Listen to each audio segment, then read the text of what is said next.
ஒவ்வொரு மீடியாவும் வந்து சொல்வாங்க, விஜய் 90 சீட்டு கேட்டார், முதலமைச்சர் அவர் தான் கேட்டாரு, 2.5 வருஷம் கேட்டாரு, படியவில்லை பேரம், எடப்பாடி ஒத்துக்கவில்லை, எடப்பாடி ஸ்டெபனாக நின்னார், தலைகீழாக நின்னார், குதிச்சார், கொண்டார்னு வைங்க. இப்ப எல்லா நியூஸும் போடுவாங்க. இதே பாராத பல பேர், இந்த பக்கம் நம்ம அண்ணன் ரங்கராஜ் பாண்டே, இந்த பக்கம் எல்லா மெயின் ஸ்ட்ரீம் நியூஸ் சேனல்ஸு, போதா குறைக்கு நம்ம deputy CM, Andhra deputy CM Pawan Kalyan கூட குறுக்கில் வந்துட்டாரு. 9 தடவை விஜய்னால பவன் கல்யாண் எங்க ட்விஸ்ட் கொடுக்குறாங்க பாரு. சீட்டுக்கு அதெல்லாம் நான் பார்க்கும் போது எனக்கு சிரிப்பா வருது. 51 சீட்டு, 60 சீட்டு, 40 சீட்டு. நிரூபிக்காதவரை நீங்க எதை பேஸ் பண்ணி இந்த சீட் அலாட் பண்ணுவீங்கன்னு நான் கேட்கிறேன். புரியுதா? அதுவே அங்க அடிப்படுது இல்ல. தாவேக்கா யாருக்கும் கூட்டணி போகுது, குறிப்பா என்டிஏ கூட போகுதுன்னு சொல்லிட்டீங்க. இப்போ ஒரு மூத்த பத்திரிகையாளர் ஒரு தட்டில் சொல்லியிருக்காரு, அது வந்து விஜய் வந்து சொல்லுங்க, அப்பதான் நாங்க நம்புவோம் அப்படின்னு கேள்வி. இப்ப உங்களுக்கு எல்லாத்துக்கும் விஜய் வந்து தான் சொல்லணும். இந்த பக்கம் எடப்பாடி இல்லைன்றாரு ஆண்டு விழால, அந்த பக்கம் பவன் கல்யாண் இல்லைன்றாரு. அந்த டைம்ல அவர் கூட்டணி அமைக்கிறத பத்தி பேசிட்டாராம், உடனே இதுக்கு தான் பேசிட்டாரு. அது சிபிஐ போறதுக்கு முன்னாடி என்னென்ன கட்ட விஜய் தான் மாசுன்னு சொல்ற யாரையுமே இன்னைக்கு அவங்க வந்து என்கரேஜ் பண்றது இல்லை. அங்க ஏதாவது ஒரு சர்ச்சையா கிளப்பி அதை அப்படியே டைவர்ட் பண்றது. திருமாவளவன் தம்பி விஜய் போய் அங்க கூட்டணியில் இணைந்தார், அவருடைய அரசியலே முடிஞ்சு. உங்களுக்கு ஏன் கவலைன்னு கேட்க, உங்களுக்கு என்ன கவலை? அவர் கூட்டணி கூட்டார், போயிட்டீங்களா? இல்ல, அவர் நல்லா இருக்குனால அவர் கூட்டணி போங்க. ஜெயிச்சதுக்கு அப்புறம் எதிர்க்க நின்று எதிர்கட்சி தப்பு சரின்னு சொல்றவன் தான் உண்மையான எதிர்கட்சி அரசியல், மக்களுக்கான அரசியல். இவங்க யாருமே அதை பண்ணல. வேங்க வயல்ல இருந்து கடைசியா நடந்த எந்த ஒரு பெண் பாலியல்ல இருந்து எந்த விஷயத்துக்கு வாய் திறக்காதவங்க இவங்க எல்லாம் என்ன பண்ண போறாங்க?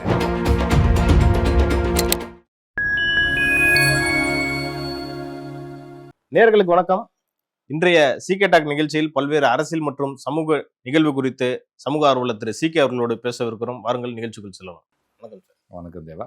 சார், தாவேக்கா இந்த கட்சியோட தான் கூட்டணி, அந்த கட்சியோட தான் கூட்டணி அப்படின்ற மாதிரி பல செய்திகளை வந்து மெயின் ஸ்ட்ரீம் மீடியா கடந்த ஒரு வாரமா போட்டு அள்ளி தெளிச்சாங்க. தாவேக்கா சார்பாக திட்டவட்டமா மறுத்துட்டாங்க. நீங்க அதை வந்து கடந்த 2 வாரமா சொல்லிட்டு இருக்கீங்க சார். போன இன்டர்வியூல ஸ்ட்ராங்காகவும் கொடுத்தோம், 2 நாளைக்கு முன்னாடி கூட சொன்னோம் இல்லையா?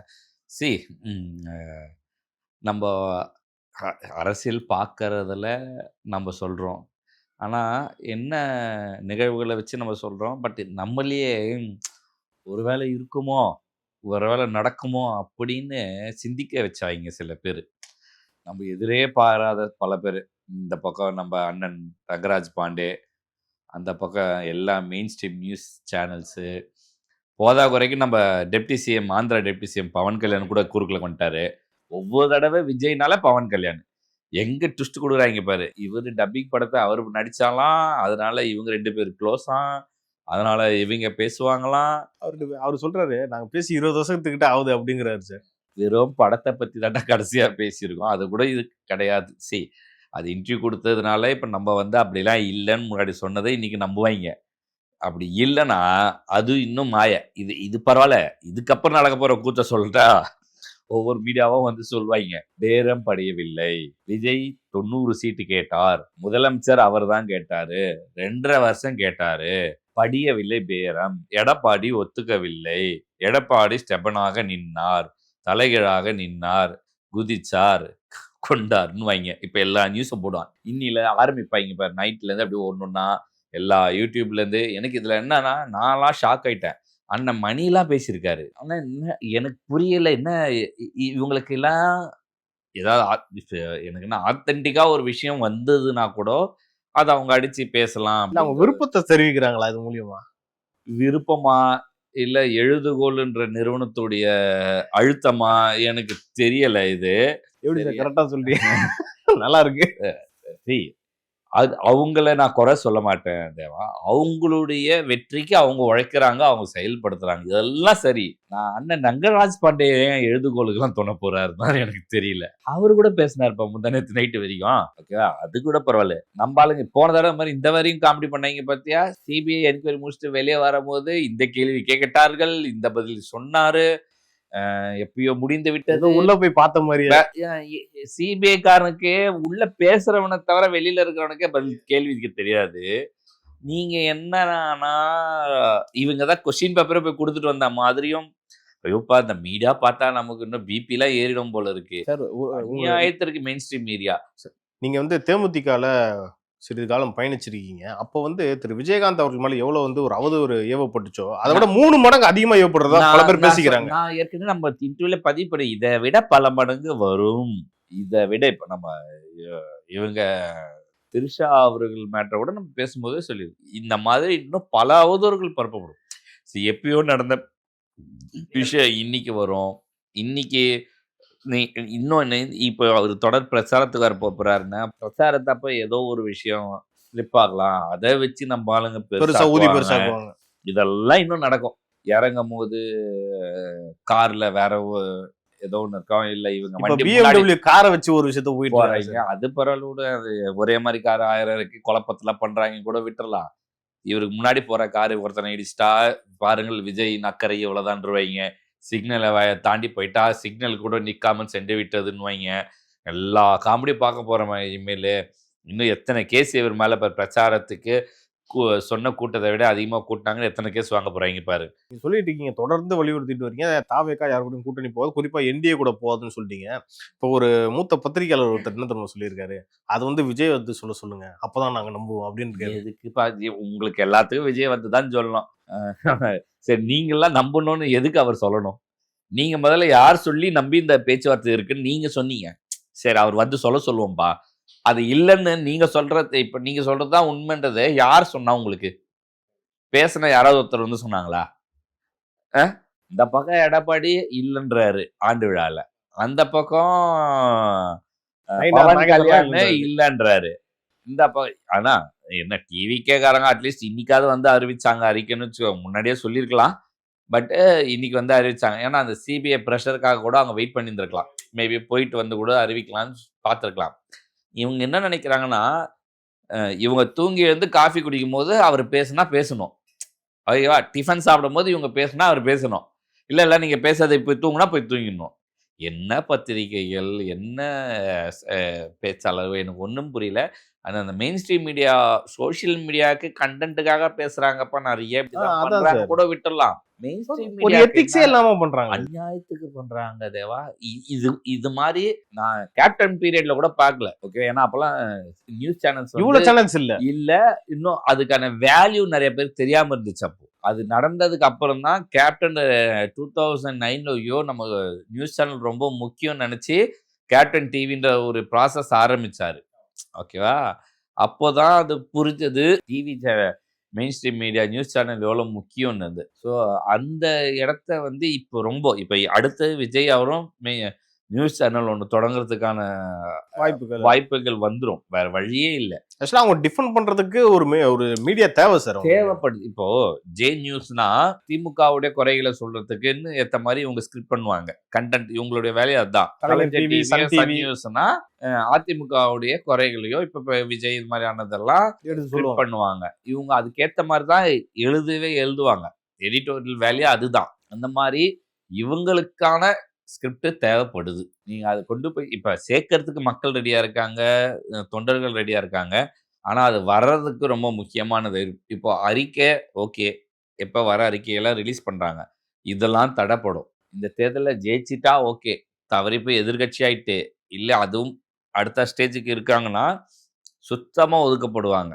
அப்போ என்ன பண்ணுவோம், நமக்குன்னு ஒன்று இருந்தாதான் நம்ம வாய்ஸை வெளியே கேட்கும். நம்ம இப்போ இதுதான் நம்ம அப்பத்துலேருந்து சொல்லணும். இந்த சோஷியல் மீடியாக்கள்ல இருக்கவங்களையாவது அவங்களாம் வந்து அதிகமாக பேச சொல்லுங்க, டச் வச்சுக்க சொல்லுங்கன்றதுலாம் காரணம் இதுதான். இவங்களை டிஃபெண்ட் பண்ணிக்கிறது, இவங்க தரப்பு நியாயத்தை வெளியே சொல்றாங்க. ஆமா, இவங்க போய் இப்போ எல்லா மெயின் ஸ்ட்ரீம் மீடியால பேசுறாங்கல்ல, இவங்க முக்கியத்துவம். நம்ம இதுல கூட நிறைய பேர் கமெண்ட் என்ன, நீங்க உங்ககிட்டயே பேசணும்னு நினைக்கிறீங்களா, மெயின் ஸ்ட்ரீம் மீடியா போய் வளரக்கூடாதான்னு நினைக்கிறாங்கன்னு. எந்த மெயின் ஸ்ட்ரீம் மீடியா உங்களுக்கு சாதகமா பேசிச்சு? அவங்களுக்கு தான் சார் நம்ம பேசிட்டு இருக்கோம். ஆனா அவங்க நம்மளதான் பேசுறாங்க. நம்ம நிதர்சனத்தை பேசுறோம், உண்மையை பேசுறோம், நியாயத்தை பேசுறோம். மெயின் ஸ்ட்ரீம் மீடியாவுடைய விஷயம் நீங்க அங்க சுட்டி காட்டும். இப்ப நீங்க வந்து சோசியல் மீடியால வந்து யாராவது பேச்சு இருந்துச்சுன்னா இந்த மாதிரியான ஒரு ரூமர்ஸ் கலப்பி இருக்குமா? கண்டினியூஸா கொடுத்துருந்தீங்கன்னா அது முக்கியமான ஆளுங்கள் பேசும்போது தானே அது வேலிட் ஆகும். நம்ம சும்மா 4 கெஸ்ட் கூப்பிடுறோம் பண்றோன்ற மாதிரி இல்லாம இருக்கணும். ஸோ இதுவும் டிவிக்கே கூட மாற்றிக்க வேண்டிய விஷயங்கள் தான். இப்போ மெயின் ஸ்ட்ரீம் மீடியா எவ்வளோ நெரேட்டிவ் பண்ணாங்க. 1 மணி நேரத்துக்கு ஒரு ஃப்ளாஷ் நியூஸ் தான், ஒரு பிரேக்கிங் நியூஸ் தான், 40 அந்த சீட்டுக்கு அதெல்லாம் நான் பார்க்கும்போது எனக்கு சிரிப்பா வருது. 51 சீட்டு, 60 சீட்டு. 40 சீட்டு கேப்டன், அதாவது எப்படி கணக்கு போடுறவன்லாம் இந்த கேப்டன்ல இருந்து பார்த்துட்டு வராங்க போல. அங்க 41 குத்தாங்க, இங்க 41 குத்துருவாங்க. இல்ல கொஞ்சம் ஏத்தி காங்கிரஸ்க்கு 60 ஒரு தடவை குடுத்தாங்க, 60 குத்துருவாங்க. என்னென்ன கணக்கெல்லாம் இது எல்லாமே ஏற்கனவே எவனோ எங்கேயோ பண்ண ஒரு நம்பர்ஸ் தான். இந்த நம்பர்ஸை தூக்கின்னு வந்து ஃபுல்லா விஜய் மேல எறிறாங்க. சரி, நான் என்ன கேட்கிறேன், நிரூபிக்காதவரை நீங்க எதை பேஸ் பண்ணி இந்த சீட் அலாட் பண்ணுவீங்கன்னு நான் கேட்கிறேன். புரியுதா? அதுவே அங்க அடிபடுது இல்ல. நீங்க கூட்டணி 22 பிளஸ் ஒரு 18 அலைன்ஸ்ன்னு சொல்லி ஒரு ஃபார்மேஷன் பண்ணியிருக்கிறீங்க. ஓகே. இந்த 22ல தேமுதிக 2 போனா 20, ஒரு 18 நீங்க அப்படியே இப்ப அதுலயுமே பாமக உடைஞ்சிருக்கு. இப்போ டிடிவி சசிகலா உடைஞ்சிருக்கு. இப்படி வச்சுக்கோ. அந்த 18 இப்ப அங்க இல்ல. இப்படி கணக்கு போட்டா 38%ல உங்ககிட்டயே ஆல்ரெடி 33 தான் இருக்கு. நீ எப்படி வந்து 15லேருந்து இப்ப எக்ஸாம்பிள் எல்லாரும் சொல்றதே வச்சுக்கீங்க. ரொம்ப லோ 15. இப்ப அண்ணன் பாண்டே கூட மேடையில எதுல பிகே நியூஸ்ல கூட சொன்னாரு. நீங்க ரொம்ப லீஸ்ட்னா கூட எல்லா அந்த திரிஷா பிரச்சனைக்கெல்லாம் அப்புறம்னா கூட 15 ஷர்ட்டா வாங்குறாரு. ஆனா அண்ணனால அதிகமா சொல்ல முடியல. ரியாலிட்டி நான் சொல்றேன். ஓகேவா? அந்த நம்பர்ஸ் கணக்கு போட்டா கூட நீங்க வந்து 1/3 குடுக்கணுமே. கரெக்ட். 1/3. 1/3 குடுக்கணுமே. 1/3ன்றது ஆல்மோஸ்ட் ஒரு 70, 80 சீட்ஸ் ஆச்சே. நீங்க குடுத்துட்டு எங்க நிப்பீங்க? இப்போ சரி, அவருக்கு 1/3 குடுத்தோம். அப்ப பிஜேபி அலையன்ஸ்க்குலாம் சேர்த்து அதே 1/3 கேட்பாங்களா? கண்டிப்பா கேட்பாங்க. அதே 18% தானே அவரு வச்சிருந்தாரு. சரி 15க்கு வச்சுக்குவோம். என்னது? 15. புரியுதா? வச்சுக்கோங்க. 422 20%, 15, 15ன்னு ப்ரொபோர்ஷனேட் பிரிச்சுக்கிட்டா எவ்வளோ வரப்போகுது? புரியுதா? ஆளுக்கு கரெக்டா இருக்கும். 70 நீங்க ஒரு 80 நின்னுக்கோங்க. அவ்வளோதான் முடிஞ்சுதுன்னா வரப்போகுது. இவ்வளோ குடுத்துட்டு முதல்ல எடப்பாடி 120 சீட்டு குறைவா நிப்பாப்லையா? அதான் சார் நான் கேட்க வரேன். அதாவது அதிமுகவுக்கும் 120 தான். மீதி இருக்க தொகுதிகள் வந்து கூட்டணிக்கு பிரிச்சு கொடுத்துட்றாங்களாம். இதுல என்ன பிரச்சனைன்னா, அது வேற. ஆசைப்படலாம், பேராசை கூட இது சொல்ல முடியாது. இவங்கலாம் கனவுல கோட்டை கட்டின்னு இருக்காங்க. ஓகேவா? இது இததான் நம்ம அன்னைக்கு சொன்னோம். ஸ்ட்ராங்கா நான் சேலஞ்ச் குடுத்தேன்னா, நீ மட்டும் அது நடந்துட்டோம் நான் பாத்துக்கிறேன். சீக்கிரம் டாக்ஸே வேணாம்னீங்க. இப்ப பேச சொல்லு. எப்படி சார் நீங்க எதுவும் ஸ்லீப்பர் செல்லா? ஆமா, நீங்க ஸ்லீப்பர் செல்லுன்னு சொல்லுங்க. ஸ்லீப் ஆகாத செல்லுன்னு சொல்லுங்க. ரியாலிட்டிக்குள்ள வரணும்ப்பா. நம்ம இப்ப இன்னும் எல்லாரும் நம்ம பேசுறது நிறைய பேர் கேட்டு நமக்கு பர்சனலா சொல்றதெல்லாம் சரி. நம்ம நிதர்சனமா மக்களுக்கு புரியுற கருத்தா சொல்றோன்னு. நான் என்ன சொல்றேன்னா, அதுதான் நம்மளுடைய வேலை.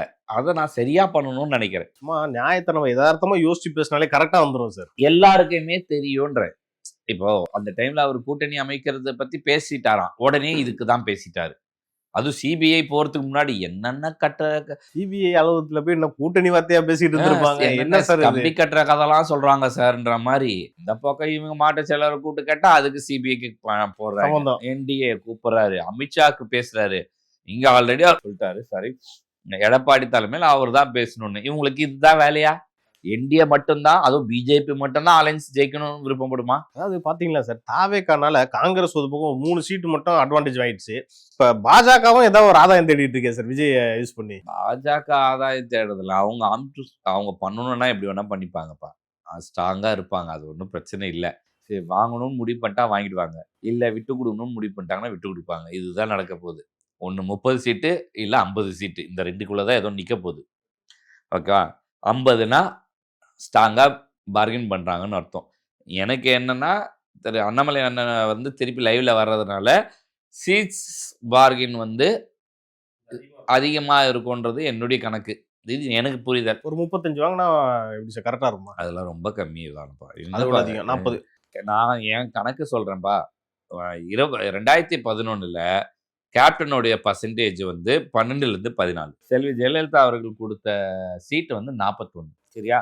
நீ 12 சீட்டு பர்சன்டேஜுக்கு 41னா நீ 18 இவங்க அலைன்ஸ் ஜெயிச்சிருக்காங்கல்ல, நீ ஓவரால் சேர்த்தா கிட்டத்தட்ட அவங்க 65 சீட்டு கொடுக்கணும். ஓகேவா?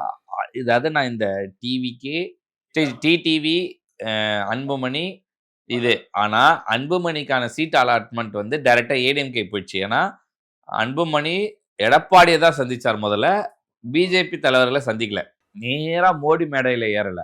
முன்னாடி எடப்பாடியை பார்த்துட்டு தான் மோடி மேடைக்கே ஏறினாரு. ஸோ அன்புமணிக்கு சீட் அலாட் பண்ண வேண்டிய கடமை திரு எடப்பாடி தவிர பிஜேபிக்கு கிடையாது. டிடிவிக்கு என்ன அலாட்மெண்ட்லயோ நெகோசியேஷன்ல தான் பிஜேபி பிஜேபியோட பங்கு இருக்கு. தேவை. ஸோ அது பிரகாரம் போட்டா அந்த 40ல இருந்து 50 சீட்டு வாங்கினாங்கதான் இந்த இதுக்குள்ள வரும். அது நம்ம பொறுத்து இருந்து பார்க்கலாம். இப்ப டிடிவி வந்து டைரக்டா பேசினா கண்டிப்பா 15 சீட்டுக்கு அறியாம கேட்பாப்ல. அது வாய்ப்பே இல்ல. ஆ. கேட்டிருக்க முடியாது. ஆனா பிஜேபி மூலியமா கேட்டா 8 9 சீட்டு 10 சீட்டுக்குள்ள கூட அவரு வரலாம். சுருங்கிக்க வாய்ப்பு இருக்கு. ஸோ அதுதான் பார்ப்பாங்க. இதெல்லாம் கூட்டல் கழித்தல்னா இன்னும் இதுக்கப்புறம் பரபரப்பு போவோம். இன்னும் வேட்புமனு தாக்கலுக்கு இன்னும் 2 வாரம் இருக்கு. இருக்கும். இதுக்குள்ள இன்னொரு காமெடி ஆரம்பிச்சிட்டாங்க. அதிமுக 117ல இருந்து டைம்ஸ் நவ் தானே சொல்றீங்க. 27 117 124 24 திமுக 104ல இருந்து 114 14 தாவேக்கா 6ல இருந்து 12. சரி எனக்கு அது கூட பிரச்சனை இல்ல சார். ம். அந்த அதர்ஸ் 6ன்னு சொன்னாங்களா, அது யாருன்னு எனக்கு சொல்லியே 6 இல்ல 10 வரைக்கும் சொன்னாங்க. 10 அண்ணன் சீமானு இதெல்லாம் சேர்த்திருக்காங்க போல இருக்கு. சுயேச்சை அண்ணன் சீமானப்ப சட்டமன்றம் போறாரு இந்த வாட்டி. இல்ல அட்லீஸ்ட் அவராது விடுங்கப்பா. நான் பர்சனலா சொல்றேன். எனக்குன்னு யாருக்கு நான் ஓட்டு போடணும்னு நினைக்கிறேனோ, ஆனா அதே தொகுதியில சப்போஸ் அண்ணன் சீமான் இருந்தானா என்னுடைய கொள்கையை விட்டு மாத்தி கூட நான் அவருக்கு ஓட்டு போடுவேன். ஏன்னா ஒரு மனுஷன் 15 வருஷமா கத்திட்டு இருக்காரு. ஒருத்தராவது அங்க போய் உள்ள போயாவது ஒரு தடவை அவர் அந்த இதாகணும்னு நான் ஆசைப்படுறேன். நான் மொத்த பேர் ஜெயிக்கணும், அவர் கொள்கையெல்லாம் நான் அக்செப்ட் பண்ணிக்கிறேன்லாம் நான் வரல. ஓகேவா? ஒரு தனிநபரா ஒருத்தருக்கு ஒரு விஷயன்றத நான் பார்க்குறேன். அதே இடத்துல நீங்க வந்து மீதி இருக்கிற சீட் ஷேரிங்க எடுத்து எனக்கு தெரிஞ்சு இன்னைக்கு இருக்கிறதுல அசுர பலம் திமுக. இவங்க காங்கிரஸ் இல்லாம கழட்டி விட்டுட்டு இந்த சர்வே எடுத்தாங்களா? இதை மாற்றி சொன்னாலும் சொல்லிடுவாங்க, ரெக்கார்ட் பண்ணி வச்சுக்கோ. நாங்கள் காங்கிரஸ் இணைப்புக்கு முன்னாடி பேச்சுவார்த்தைகளுக்கு முன்னாடி அவர் டிவிக்கு போறதா இருக்கும் பொழுது எடுக்கப்பட்ட சர்வே அப்புறமா உருட்டுவாங்க அப்படின்னு உருட்டுவாங்க. நோட் பண்ணி வச்சுக்கோ. இப்ப இருக்கிற கண்டிஷன்ல திருப்பி அடிச்சு சொல்றேன், திமுக தான் பெனிஃபிட்டா இருக்காங்க, ரொம்ப ஸ்ட்ராங்காகவும் இருக்கிறாங்க. ஐபிஎஸ் இந்த லைலா கண்ணி முன்னாள் மாணவர்கள் அந்த நிறுவனம் ஒரு சர்வே எடுத்ததுல தாவேக்கா முன்னிலையில இருக்கு. முதல்வர் வேட்பாளர்லயும் விஜய் தான் முன்னிலையில இருக்காரு சார். அதுதான் இந்த ஏதோ ஒரு செய்தி சேனல் கூட கேட்டாங்க. அதாவது இன்னொரு விஷயம் சொன்னாரு, 80 தொகுதியில் அதிமுக டெபாசிட் இழக்கும்னு சொன்னாங்கன்னு ஒண்ணு. இன்னொன்னு வந்து அவர் வந்து கூட்டணின்னு கேட்கறதுல என்ன தப்பு? அது ஒரு கேள்வியா கேட்டாங்க. அது ஒரு மேட்டரை வந்து அவரை வந்து இது பண்ணாங்க பார்த்தேன். சரி, எப்பவுமே ஒரு கட்சினா கூட்டணி. லெட்டர்பேட் கட்சி கூட கூட்டணிக்கு வந்து சேர்ந்திருப்பாங்க. நீங்க யாருமே கூட்டணி இல்லாம அண்ணன் சீமான் கூட வேற யாராவது ஒருத்தர் சொல்லாமலாம் இருந்திருப்பாங்க. சீட்டு கூட வாங்காம இருப்பாங்க. அது கூட்டணி தான் சொல்ல முடியும். அதை எப்படி நீங்க கூட்டணி இல்லைன்னு சொல்ல முடியாது. ஸோ அவங்க எப்படி கருத்து எடுத்தாங்க கேட்டாங்கன்ற கேள்வி உங்களுக்கு இல்லை. அவர் எடுத்த கருத்து கணிப்புல டிஃபரன்ஸ் ஆஃப் ஒப்பீனியன் இருந்தா அதுல கரெக்ட். நீங்க அந்த இடத்துல போய் ஒரு சர்வே எடுங்க. அந்த சர்வேவும் இவர் சர்வே மாற்று வருது. அவர் எப்படி சாம்பிள் எடுத்தாரோ நீங்க பண்ணி பாருங்க. பண்ணிட்டு இதை பேசுங்க. அதை விட்டுட்டு சும்மா உக்காரவனெல்லாம் கேள்வி கேட்ட நான் பெரிய ஆளு, நீங்க சின்ன ஆளு. ஆக்சுவலா நீங்க பாத்தீங்கன்னா சார், இது ஒரு நியூஸ் சார். இது ஒரு சர்ச்சை. நீங்க யாராவது விஜய் தான் மாசுன்னு சொல்ற யாரையுமே இன்னைக்கு அவங்க வந்து என்கரேஜ் பண்றது இல்ல. அங்க ஏதாவது ஒரு சர்ச்சையா கிளப்பி அதை அப்படியே டைவர்ட் பண்றது அந்த விஷயமே வெளியே வராம இப்ப அடுத்த ஸ்டேஜ் தான். இதெல்லாம் வந்து டிவிகேக்கும் விஜய்க்கும் தாக்குதல். இது ஒரு இன்டைரக்ட் அட்டாக். இதெல்லாம் டிஜிட்டல் அட்டாக். ஆமா, இதெல்லாம் மீறி வர வேண்டிய கண்டிஷன்ல அவர் இருக்காரு சார். இதுதான் சொல்றேன், இன்னும் நிறைய பாதிக்கப்படும். அதெல்லாம் மீறி தான் வரணும். பராசக்தி டைலாக் மாதிரி தான், நேரடியாக இதெல்லாம் மீறி ஒருத்தர் நிக்கிறவர் தான் தலைவர். அப்ப வரும். Okay sir. அடுத்தபடியா திமுக கூட்டணி கட்சிகள்லாம் போராட்டம் பண்ணாங்க. என்னன்னா அந்த சிலிண்டர் தட்டுப்பாடுலாம் அதிகமா இருக்குன்ற மாதிரி ஒன்றிய அரசை கண்டிச்சு ஒரு ஆர்ப்பாட்டம் பண்ணாங்க. என்னோட கேள்வி என்னன்னா, திமுக அப்புறம் அந்த கூட்டணி கட்சி இதுல எதுவும் அரசியல் ஆதாயம் எதுவும் தேடுறாங்களா எலெக்ஷன் வருதுனால? திருப்பி அவன் பிஜேபி தான் எடுத்துட்டு இருக்கிறாங்க. அதிமுக மதிக்கவே இல்லை. நம்பர் 1. இதே தான் ஆம் ஆத்மி டெல்லியில பண்றாங்கன்னா. ஒரு வீடியோ வைரலா போயிட்டு இருக்கு தெரியுமா? இந்த பக்கம் ஆர்ப்பாட்டம் பண்ண போறாங்க, அந்த பக்கம் சிலிண்டர் வீட்டுக்கு போட்டுனுக்கிறான். வீடியோவே இருக்கு. இப்போ இன்னைக்கு ட்ரெண்டு போய் பாரு. கமர்ஷியலை கட் பண்ணி மக்களுக்கு ப்ரியாரிட்டி கொடுக்கறது தான் அரசாங்கம். மக்களுக்கு டெலிவரி பண்ணுறதுக்கு கமர்ஷியலை கட் பண்ணாங்க. அதாவது வணிக ரீதியாக இருக்கிறது. நான் ஏற்கனவே சொன்னேன், இந்த விபி வேர்ல்டுன்ற நிறுவனர் வந்து ஃபுல்லாக எலக்ட்ரிக்கில் ட்ரைவ் பண்ணுறேன்றாங்க. சிஸ்டம் மாறி இருக்கு, வேணுன்றவங்க யூஸ் பண்ணுங்க. நீங்கள் சிலிண்டரையே டிபெண்ட் பண்ணணும். கமர்ஷியலாக இருக்கவங்களால ஒரே நாள் 50,000 ரூபாய் செலவு பண்ணி 4 அடுப்பு விறகு இந்த அந்த நான் சொன்ன மாதிரி ராக்கெட் அடுப்புன்னு இருக்கு, எலக்ட்ரிக்கல் அடுப்புன்னு இருக்கு, வாங்கி போட்டு பண்ண முடியும். நீங்க ஒரு விஷயம் சொன்னீங்கல்ல, அதுக்கு மறுநாள் தான் சீமான் நீங்க சொன்ன அதே விஷயத்த சொன்னார் சார். அப்படியா? ஆமா. சூப்பர். நீங்க நல்ல சொன்னீங்க சீமான் அவர்களுக்கு வந்து நான் பெருசா ஆதரவு கொடுக்கலன்னும் போது உங்க கருத்தும் அவருடைய கருத்தும் ஒத்து போகுது. ஐடியாலஜி ஒத்து போறது வேற. சரி, இந்த அப்ப 2 கருத்தும் அண்ணன் ஒத்து போகுது. சீமான் அவர் நம்ம கருத்துக்கு ஆதரவு குடுத்திருக்காரு அப்படின்னு வச்சுக்கலாம். சரி, இன்டெலக்சுவலா நம்ம யோசிக்கிறது தான் தேவா. நம்ம ஒரு இடத்துல போய் முட்டிட்டு மோதிட்டே இருக்கிறது பேரு நம்ம வாழ்ற வாழ்க்கை அப்படிதான். நம்ம அடுத்து என்ன? அங்க முட்டிட்டா இல்ல திருப்பணுமா? யூ டர்ன் அடிக்கணுமா? பெல்ட் அடிச்சு வரணுமா? ஏதோ ஒண்ணு குட்டிக்காரமா ஏதோ சர்வே ஒண்ணு பண்ணியே தான் பண்ணி ஆகணும். சர்வே ஆகணும்னு இருக்கு.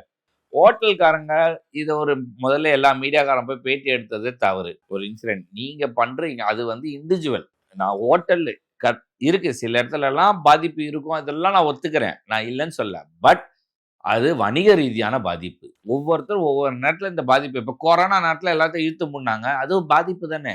அப்பல்லாம் நீங்க யாரும் தைய தக்கணும் குதிக்க முடியும். சரி, இட்ஸ் நாட் ஏத்துக்கிட்டாங்க எல்லாமே. இது அப்படி பார்க்கக்கூடாது. நீங்க உங்களுக்கு சொல்யூஷன் இருக்கு. நீங்க அந்த சொல்யூஷன ரியாக்ட் பண்ணுங்க. அத விட்டுட்டு ஏதோ தானோன்னு பண்ணிட்டு இருந்தீங்கன்னா எப்படி?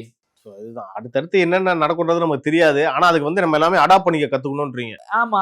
இப்ப இப்ப நான் இப்ப டீசல் நான் எனக்கு ஒரு நண்பர் சொல்றாரு, பேசுறாரு. நானும் அவரும் வெளிய ஒரு விஷயமா போயிட்டு வரும்போது, ஈவி வெஹிக்கிள் எப்படி காமேஷ் அப்படின்னு என்கிட்ட அவர் இப்ப நெறைய பேர் நம்மள பேசுவோம், கேஷுவலா பேசுற மாரி கேட்கறாரு. பெஸ்ட் தான். ஏங்க திடீர்னு உங்ககிட்ட தான் 3 கார் இருக்கு. நீங்க ஏன் திடீர்னு ஈவிய பத்தி யோசிக்கிறீங்கன்னு நான் கேட்டேன். இல்ல இந்த டீசல், பெட்ரோலுன்னு பிரச்சனை வருது. நம்மகிட்ட ஒரு எலக்ட்ரிக்கல் இருந்தா நம்ம இத பத்தி கவலைப்பட வேணாம்ல, பிரஷர் இல்லன்னு. ஸோ ஆல்டர்னேட்ன்னு ஒண்ணு இருக்கு. அதுக்கு யோசிச்சு மூவ் பண்றதுன்னு இருக்கு. நான் ஜென்ரலா சொல்றேன். ஒவ்வொருத்தரு. இதுல அடித்தட்டு மக்களும் middle class people, upper middle class people தான் பாதிப்பு வரும்னா, அவங்களுக்கு தான் கவர்மெண்ட் சிலிண்டர இன்ஷூர் பண்றாங்க. அவங்களுக்கு தான் பண்றாங்க. கமர்ஷியல கட் பண்றாங்க. நம்பலாம் பாதிக்கப்படக்கூடாது. நமக்கு நேரா குடுக்கணும்ன்றத தான் பண்றாங்க. அத இங்க எடுத்துட்டு இவங்க ஆர்ப்பாட்டம், இது எதிர்ப்பு தெரிவிக்கிறது எந்த விதத்துல நியாயம் தெரியல. அப்படி பார்த்தா பல விஷயத்துக்கு பண்ணலாம்.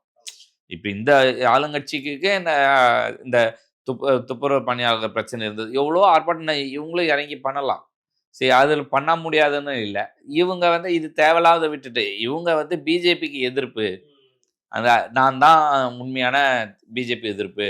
ஸோ சிறுபான்மையர்லாம் என்ன பாருங்கன்றதுக்கான அட்டென்ஷன் சீக்கிங் ஒரு தான் எலக்ஷன் இது. டைம்ல இது ஒரு அரசியலா யூஸ் பண்ணிட்டாங்க. ஆமாமா.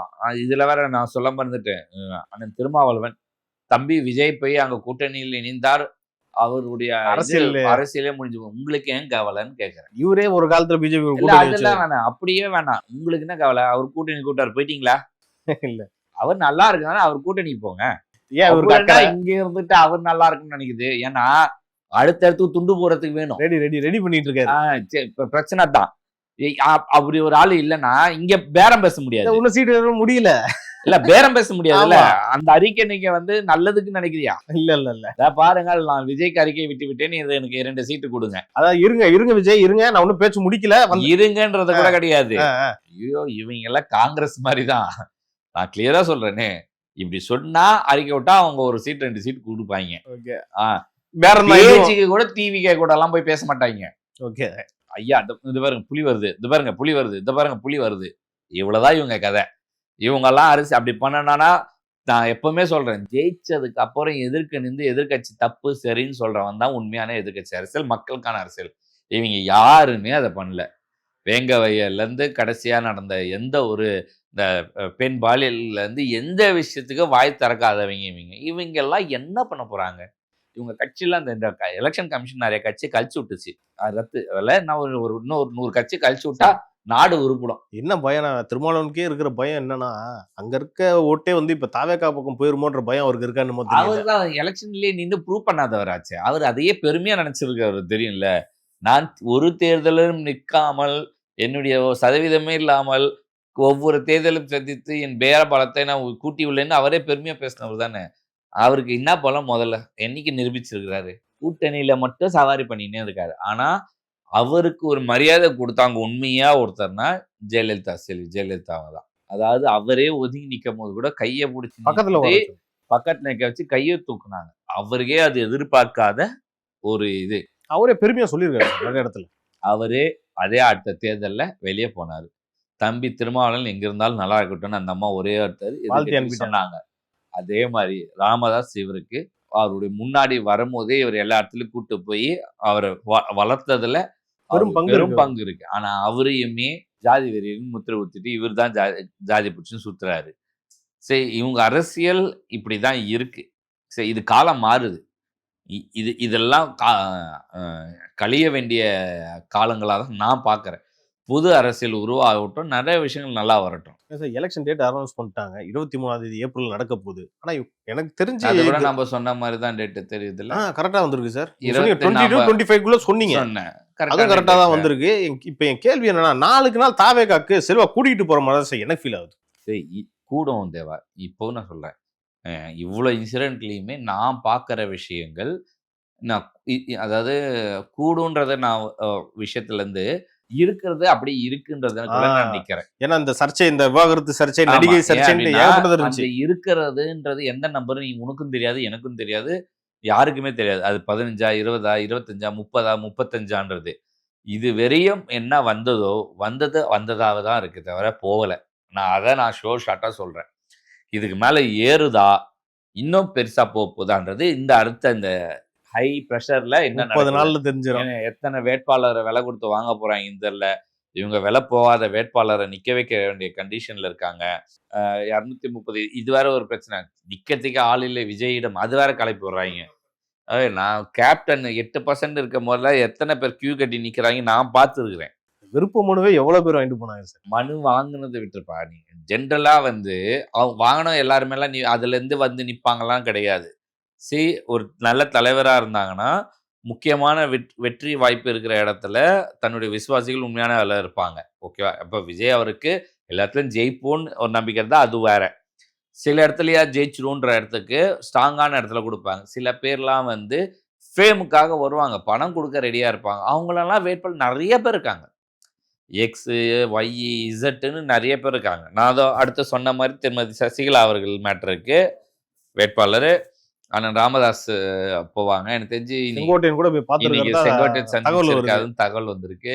நம்ம சொன்ன கூட்டணி இதுவா கூட இருக்கலாம்னு சொன்னோம். அதே மாதிரி நடக்குது. 3 நாளைக்கு முன்னாடி திரும்ப சசிகலா அவர்கள் ராமதாஸ் சந்திச்சாங்க. இன்னைக்கு செங்கோட்டையன் சந்திக்கிறாங்க. இதுதான் அரசியல். இதுதான் பொறுமையா நிதானமா ஒரு காய் நகர்த்துறதுன்றது. இதுதான் திருமதி சசிகலா அவர்கள நான் க்ளோஸா இருக்கிறவங்கள வச்சு நான் எனக்கு வந்த சோர்ஸ்ல நான் தெரிஞ்சுக்கிற விஷயம். நீங்க வந்து இக்னோர் பண்றத இந்த தேர்தலோட எடப்பாடி இக்னோர் செய்யப்படுவார் மாதிரி ஃபீல் பண்ண வைப்பாங்க. பயத்தை உருவாக்குவாங்க. இந்த மரண பயத்தை காமிச்சிட்டு அம்பரமானுவாங்கல்ல, அந்த அம்மா எடப்பாடிக்கு நல்லா காட்டுவாங்க இந்த தடவை. நேரத்துக்கும் கருத்துக்கும் நன்றி சார். நன்றி.